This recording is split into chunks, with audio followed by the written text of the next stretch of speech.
ప్రపంచంలోనే రెండో అతిపెద్ద ఆర్థిక వ్యవస్థ చైనా ఇప్పుడు ఒక పెను సంక్షోభంలో చిక్కుకుంది. ఒకప్పుడు చైనా జీడిపిలో పావంతు వాటా కలిగిన రియల్ ఎస్టేట్ రంగం ఇప్పుడు స్లో మోషన్ క్రాష్ ను తలపిస్తోంది. వేల కోట్ల అప్పులతో దిగ్గజ సంస్థలు కుప్పకూలుతుంటే సామాన్య ఇన్వెస్టర్ సంపద కళ్ల ముందే ఆవిరైపోతోంది. ఈ నేపథ్యంలో చైనా లాగే మన దేశంలో కూడా రియల్ ఎస్టేట్ బుడగ పేలిపోతుందా? భారతదేశంలోనూ ధరలు తగ్గుతాయా అని సోషల్ మీడియాలో చర్చ జోరందుకుంది. అసలు చైనాలో ఏం జరుగుతోంది? భారత్ కు చైనాకు ఉన్న వ్యత్యాసం ఏంటి? ఈ స్టోరీలో చూద్దాం.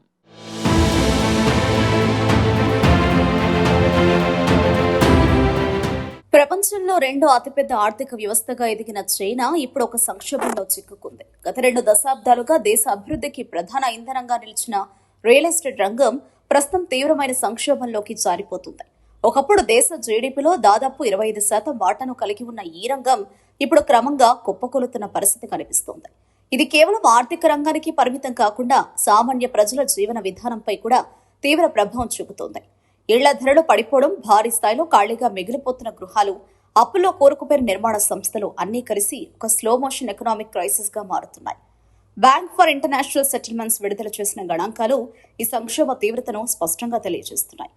2021లో 113 పాయింట్లుగా ఉన్న గృహ ధరల సూచిక 2025 చివరి నాటికి 80.79కి పడిపోయింది. 4 ఏళ్లలో దాదాపు 25% ఆస్తి విలువ కరిగిపోయింది. ఒక పెద్ద వ్యవస్థ కుదేలవుతుంది అనేదానికి ఇదొక సంకేతమని మార్కెట్ నిపుణులు చెప్తున్నారు. అంతేకాదు, ప్రస్తుతం చైనాలో సుమారు 391 మిలియన్ చదరపు మీటర్ల మేర గృహాలు అమ్ముడుపోకుండా ఖాళీగా ఉన్నాయి. 2021తో పోలిస్తే 72% అధికమని, నిర్మాణాలు జరుగుతున్నా కొనుగోలు చేసేవారు తగ్గిపోతున్నారని నిపుణులు చెప్తున్నారు.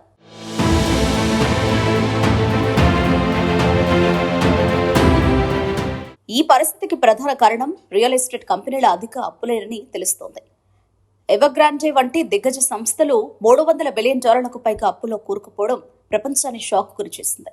ఈ సంస్థ ఆగస్టు 2025లో స్టాక్ ఎక్స్చేంజ్ నుంచి బయటకు రావడం ఈ సంక్షోభానికి ప్రతీకగా మారింది. ఇదే కాకుండా స్థిరమైన సంస్థగా పేరున్న వాంకీ కూడా 2024లో $6.8 బిలియన్ నష్టాన్ని ప్రకటించింది. మరో పెద్ద సంస్థ కంట్రీ గార్డెన్ కూడా అప్పులు చెల్లించలేక డిఫాల్టర్గా మారింది. దీంతో 1-2 సంస్థలే కాదు, మొత్తం రియల్ ఎస్టేట్ రంగమే కుప్పకూలే పరిస్థితులు నెలకొన్నాయి. గతంలో చైనా ప్రభుత్వం వేగవంతమైన పట్టణీకరణ కోసం నిర్మాణ రంగాన్ని ప్రోత్సహించింది. భారీగా గృహ ప్రాజెక్టులు నిర్మించడానికి అనుమతులు ఇచ్చింది. దీంతో డిమాండ్ కంటే సరఫరా ఎక్కువైంది. అదే సమయంలో పెట్టుబడిదారులు కూడా గృహాలను కొనుగోలు చేసి నిల్వ చేసుకోవడం మొదలుపెట్టారు. కానీ తర్వాత డిమాండ్ తగ్గిపోవడంతో ఈ గృహాలు అమ్ముడుపోకుండా ఖాళీగా మిగిలిపోయాయి. వీటినే గోస్ట్ సిటీస్ అని పిలుస్తున్నారు. అదనంగా బ్యాంకులు సులభంగా రుణాలు ఇవ్వడం వల్ల కంపెనీలు అధిక అప్పుల్లో కూరుకుపోయాయి. ఆ అప్పులను తిరిగి చెల్లించలేకపోవడంతో వ్యవస్థ మొత్తం కుదేలవుతోంది.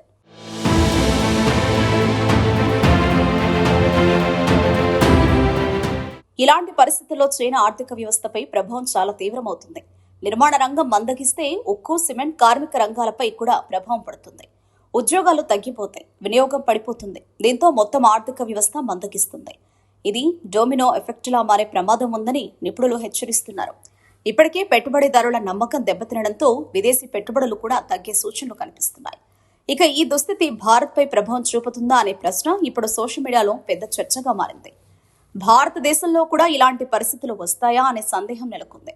రూపాయి విలువ పడిపోవడం, స్టాక్ మార్కెట్లో ఒడిదుడుకులు, టెక్నాలజీ మార్పుల వల్ల ఉద్యోగాలపై అనిశ్చితి, ఇవన్నీ కలిసి భవిష్యత్తులో ఆందోళన పెంచుతున్నాయి. అయితే ఆర్థిక నిపుణులు మాత్రం చైనా పరిస్థితిని భారత్తో పోల్చడం సరికాదని చెప్తున్నారు. భారత్లో రియల్ ఎస్టేట్ మార్కెట్కు బలమైన డిమాండ్ ఉంది. పట్టణీకరణ వేగంగా పెరుగుతోంది. గ్రామీణ ప్రాంతాల నుంచి నగరాలకు వలసలు కొనసాగుతున్నాయి. ముఖ్యంగా మధ్యతరగతి ప్రజలు సొంత ఇల్లు కొనాలనే ఆసక్తి ఎక్కువగా ఉంది. చైనాలో ఊహోచరిత పెట్టుబడులు ఎక్కువగా ఉండడం సమస్యకు కారణమైందని, కానీ భారత్లో అవసరం ఉంటేనే కొనుగోలు చేస్తారని నిపుణులు చెప్తున్నారు.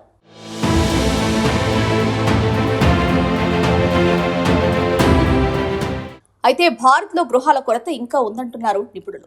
అందువల్ల నిర్మాణ రంగానికి డిమాండ్ కొనసాగుతుండగా అదనంగా బ్యాంకింగ్ వ్యవస్థ కూడా చైనాతో పోలిస్తే కొంత నియంత్రణలో ఉండడం, రుణాల పంపిణీ నియంత్రణ విధానాలు కొంత కఠినంగా ఉండడం వల్ల పెద్ద స్థాయి అప్పుల సంక్షోభం వచ్చే అవకాశాలు తక్కువగా ఉన్నాయంటున్నారు. అయితే పూర్తిగా ప్రమాదం లేదని చెప్పడం కూడా సరికాదని మరికొందరు వాదిస్తున్నారు. కొన్ని నగరాల్లో గృహ ధరలు అధికంగా పెరగడం, పెట్టుబడిదారుల ప్రభావం పెరగడం వంటి అంశాలు జాగ్రత్తగా పరిశీలించాల్సిన అవసరం ఉందంటున్నారు. ముఖ్యంగా మెట్రో నగరాల్లో ధరలు ఆదాయాలతో పోలిస్తే అధికంగా ఉండడం దీర్ఘకాలంలో సమస్యలకు దారితీయవచ్చని హెచ్చరిస్తున్నారు. చైనాలో రియల్ ఎస్టేట్ సంక్షోభం ఒక పెద్ద హెచ్చరికగా నిలుస్తోంది. ఆర్థిక వ్యవస్థలో ఒక రంగంపై అధికంగా ఆధారపడడం ఎంత ప్రమాదకరమో చైనా నిరూపిస్తుంది. అదే సమయంలో భారత్ వంటి దేశాలు సమతుల్య విధానాలతో ముందుకు సాగితే ఇలాంటి సంక్షోభాలను తప్పించుకోవచ్చని నిపుణులు సూచిస్తున్నారు. ప్రపంచ ఆర్థిక వ్యవస్థలో చైనా కీలక పాత్ర పోషిస్తుండటంతో అక్కడి పరిణామాలు గ్లోబల్ మార్కెట్పై కూడా ప్రభావం చూపే అవకాశం ఉంది.